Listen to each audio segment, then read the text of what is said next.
Assembly ఎన్నికల్లో విజయం ఎవరిని వారిస్తుంది అనేది సర్వత్రా ఉత్కంఠగా మారింది. అధికార విపక్షాలు రెండు ఎవరికి వారే గెలుపుపై ధీమాగా ఉన్నాయి.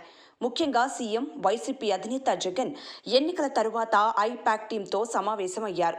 ఎన్నికల తీరుపైన స్పందించారు.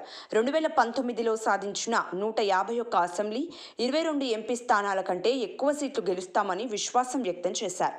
తమకు వచ్చే సీట్లను ప్రశాంత్ కిషోర్ సైతం ఊహించలేరని చెప్పుకొచ్చారు. మరో 5 ఏళ్లు ఇంతకంటే మంచి పాలన అందిస్తామని కూడా జగన్ చెప్పారు. ఇక జగన్ చెప్పిన లెక్కలపైన భిన్నాభిప్రాయాలు రాజకీయ వర్గాల్లో వ్యక్తమయ్యాయి. టీడీపీ నేతలు కొందరు తమదే గెలుపు అని చెబుతున్నా జగన్ చెప్పిన లెక్క ఏంటనేది ఇప్పుడు చర్చగా మారింది.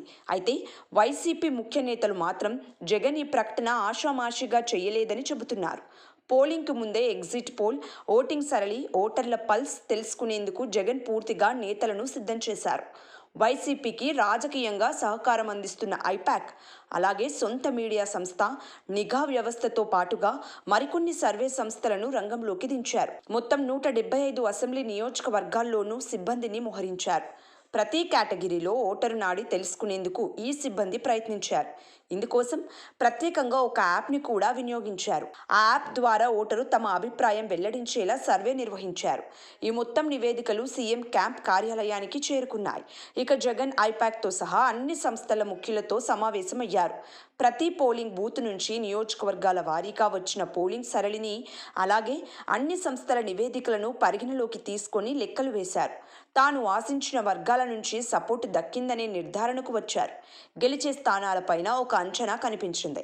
ఆ తర్వాతనే జగన్ ప్రకటన చేసినట్లు పార్టీ నేతలు చెబుతున్నారు.